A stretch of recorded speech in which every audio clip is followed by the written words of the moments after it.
My name is Emily, and I work as a corporate employee. Living with me is my husband of the same age, Michael, and our 5-year-old son, Ethan. Michael and I met at a group date organized by a friend.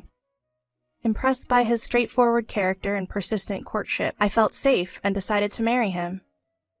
In our early days of marriage, Michael was proactive with household chores, and I felt deeply cared for. I sincerely believed marrying Michael was the right choice. However, the days of bliss were to crumble sooner than expected. 2 years into our marriage, we were blessed with a new life. Michael shared in my joy, and I was convinced our happiness would only multiply from there. But reality had a different script.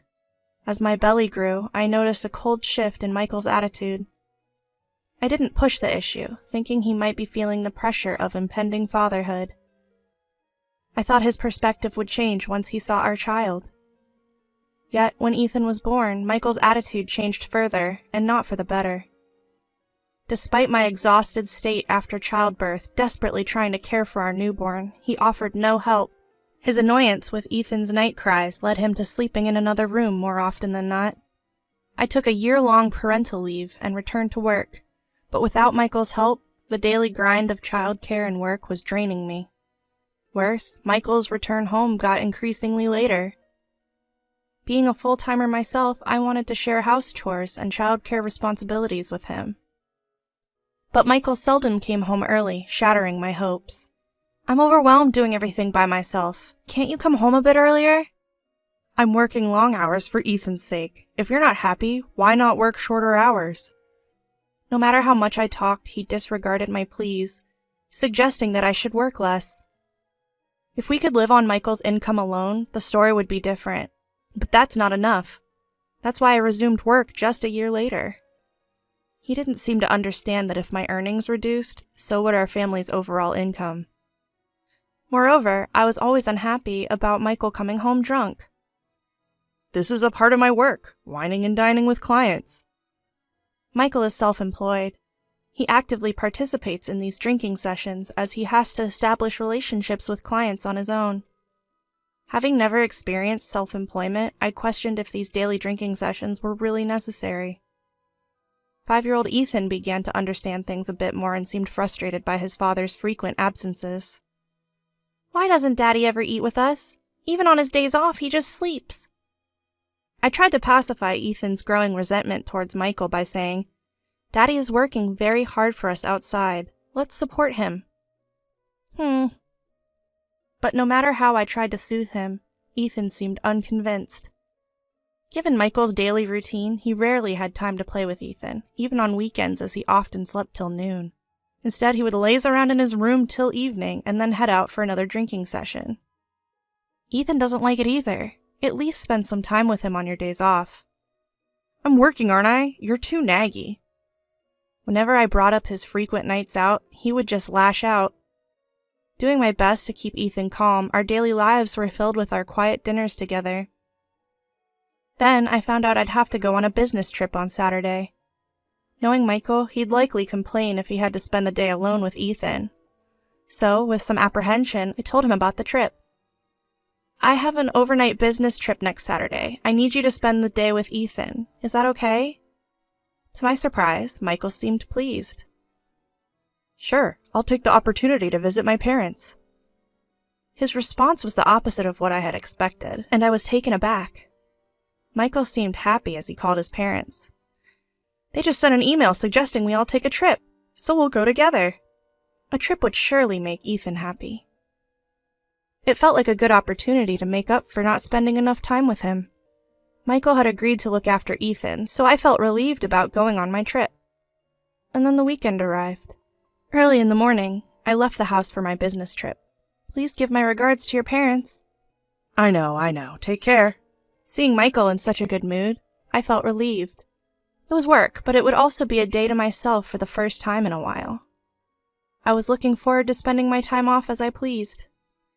The destination for the business trip was about 2 hours away by train. Come to think of it, this is near Michael's parents' house. The familiar sight from the train window brought back memories. It's been a while since I last visited. I should drop by sometime. I remembered coming to the department store near the station with Ethan. He was only 3 at the time. After lunch, Ethan was fussing about wanting ice cream. He cried so much that I ended up buying it for him. In the end, he was so full that he could only take a small bite, and it brought a smile to my face. He probably asked for it because we rarely came to this place. I remember being startled by how loud he was crying. As I was reminiscing about Ethan and watching the department store, I heard a boy's voice. "I want ice cream!" "But we just had lunch, didn't we? You can't eat any more." But I really want to eat it." The boy was saying the same thing Ethan used to say. When I looked in the direction of the voice, I saw a sight that left me stunned. Ethan? There was Ethan and my in-laws. For some reason, Michael wasn't there, but he said they were going on a trip. My heart started pounding. Maybe Michael was in the restroom. Maybe the trip had been canceled.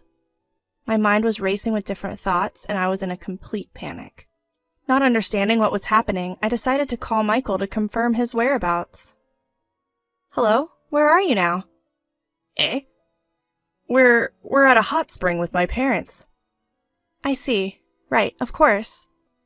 "Do your best on your business trip. Talk to you later." With that, he hung up. As I listened to the end of the call, I was left in utter disbelief. I had caught on to a big lie that Michael had spun. Convinced he was hiding something, I decided to dig into his actions in light of this incident. On Sunday evening, I made sure not to ask about how Michael and Ethan spent their day even after I came home. It was unnaturally quiet, Ethan not sharing anything about his weekend. Feeling a clear sense of unease, I resolved to gather evidence. The following day, Michael went to a social gathering after work as usual. He seemed heavily drunk that day, falling asleep on the living room couch as soon as he got home. Ugh, what a nuisance. I couldn't help but sigh at the sight of Michael, more inebriated than usual. Doing housework while looking at a drunken Michael was not a pleasant experience. After finishing all the chores, and just as I was about to leave Michael on the couch and head to bed, his mobile phone chimed. Seeing it as an opportunity, I peeked at his mobile phone to find a message on display. I gently picked it up, careful not to wake Michael. With a mix of anticipation and dread, I checked the screen. "Thanks for today. Can't wait to see you again." The moment I saw that message, my suspicions turned into conviction. Touching the screen of Michael's mobile phone, it opened easily. Recklessly, he had not set a lock on it. With trembling hands, I went through all the message history. The content was unbelievable. It made me feel dizzy. Michael was hiding something unthinkable. The next weekend, Michael said he was taking our son to his parents' house again. "You didn't get a break last week, right? This week you can relax by yourself." I knew what Michael was planning, but it wasn't time to reveal that yet. Pretending to be ignorant, I thanked Michael. "That sounds great. Maybe I'll relax at home and watch a movie." Even I found it amusing how poor my acting was as I pretended to be happy. Michael, oblivious to my act, seemed overtly relieved that I would be staying home. "Both of you, take care." After seeing them off at the front door, I made a call to a certain place. "Hi, I was hoping to request your services today. Is that okay?" "Thank you." The first step of my plan was successful. But I couldn't relax just yet. I had to move on to the next step immediately. I decided to discreetly follow them. With a cliched disguise and a hat I had bought just for this day worn low over my eyes, I watched from a distance. Just as expected, Michael left Ethan at his parents' house and went off somewhere else. Since I had already anticipated Michael's next moves, all I needed now was to gather the evidence. As my gaze shifted towards Ethan, I saw a lonely expression on his face. Seeing that face pained me. I couldn't stand letting Michael make Ethan feel this way without some sort of payback. I turned away from my in-laws' house and followed Michael to a cafe, his rendezvous point. "Oh, there you are. Sorry for the wait." A young woman arrived. Arm in arm, Michael and the woman disappeared into a nearby hotel. Without hesitation, I snapped a picture. I never imagined I'd get such compelling evidence so easily. I felt deeply disappointed in Michael's foolish actions. After just a few minutes, I called Michael, figuring he just entered the room. "Hello? What are you up to?" "I'm at my parents' place. Why do you ask?" Michael responded, his voice obviously flustered. I thought you could do some shopping on your way home. With my cheerful response, his voice brightened as if relieved. Oh, is that all? Sure, I can do the shopping, but my parents asked me to stay the night. I thought I might. Well, that's okay. I can do the shopping myself. Once again, Michael was planning to leave Ethan at his parents'. I felt a rush of anger, wondering whether he lacked awareness as a father. I worked hard to hide these emotions. I no longer had any feelings of love for Michael, who continued to lie. After hanging up the phone, I decided to pick up Ethan, who was likely feeling lonely. Hello, I've come to pick up Ethan. Arriving at my in-laws' place, they seemed puzzled. We thought Michael and you were both busy today. Is everything okay? I don't have any plans. They seemed even more confused when I responded. Mom, you wouldn't believe this. Dad said he would play with me, but he left me alone. This is the second time. I hate Dad. Hearing my voice, Ethan ran up to me, his face a mix of anger and sadness. I'm sorry, honey. Let's go home and play together. Yay! Let me get my things! After confirming Ethan had gone inside to collect his things, I revealed the truth to my in-laws. I have no idea what you're talking about. Simply put, Michael is cheating. I saw him entering a hotel. When I showed them the pictures, their faces turned pale. What? That guy? Michael has been going to a bar after work and is involved with a woman there. I've confirmed their message exchanges. Mom, I'm ready to go. Ethan's arrival cut our conversation short. I'll send the details via email. I don't want to discuss this in front of Ethan. All right, we understand. Leaving them with that, I headed home. The woman Michael was cheating with was a bar staff named Olivia. I gathered this from their message exchanges. However, Olivia seemed to be unaware of the affair. Why? Because she believed Michael was single. Michael had hidden the fact that he had a wife and child. From their messages, it appeared Olivia contacted him for business purposes, but Michael was under the impression that spending money would escalate their relationship. Most likely, young Olivia was blinded by the money. Believing Michael was single, she repeatedly met him. I decided it was impossible to continue living with Michael. Before I started tailing him, I had explained the situation to my parents and asked them to help me move out today. They were furious at Michael and readily agreed to support me. Ethan, what do you think about us living at Grandma's place starting today? Sure, sounds good. Ethan was so engrossed in his game, I wasn't even sure he was listening to me. I realized I would have to explain things to him properly. Welcome back. What a rough day for you. We've moved your stuff into your room. Upon arriving at my parents' house, my in-laws welcomed us with warm smiles. Ethan, we made hamburgers for dinner. Yay! I love Grandma's hamburgers! Ethan seemed delighted at the prospect of his favorite food, which put my mind at ease.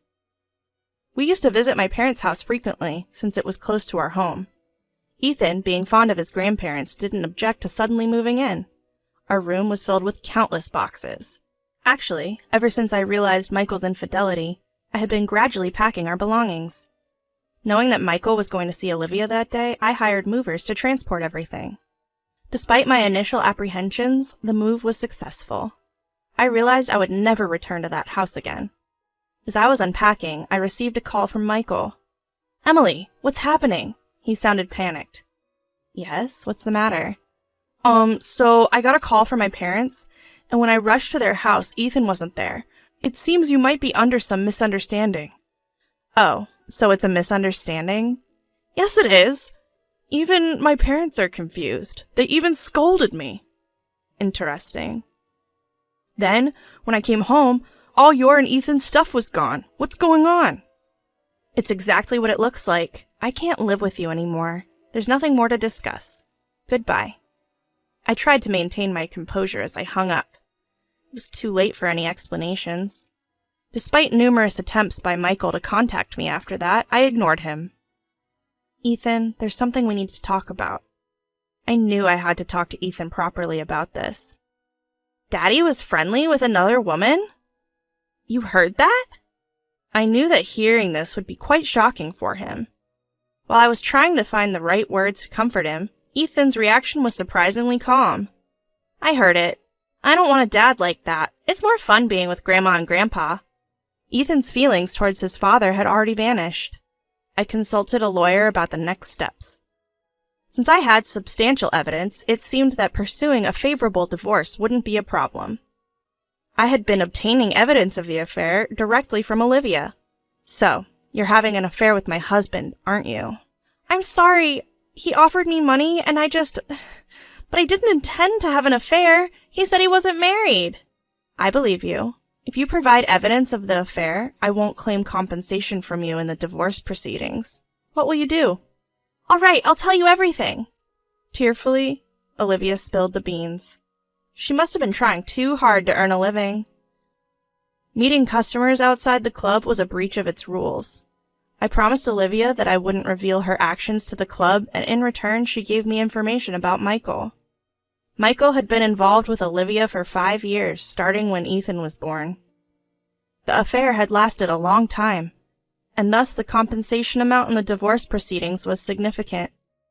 Afterward, I won a substantial settlement and child support in the divorce. As for Michael, he was abandoned by his family and the woman he had been smitten with stopped contacting him. Moreover, after paying the settlement, he was left penniless. His work was also negatively affected because news of his affair somehow leaked. He lost the trust of his favored clients and his income plummeted. He's now working multiple part-time jobs to make ends meet. Whether worn out from his life of loss, he asked his parents-in-law for help, but they refused to hear him out, practically cutting ties. I hope he reflects on his actions and tries harder. Ethan and I decided to continue living at my parents' home. Ethan seemed more lively after we moved in, and we're able to live comfortably. He's still attending the same preschool, so the only change for Ethan was the house we're living in. I was relieved that he didn't seem particularly stressed. Seeing Ethan's happy smile, I became certain that deciding to divorce was the right choice.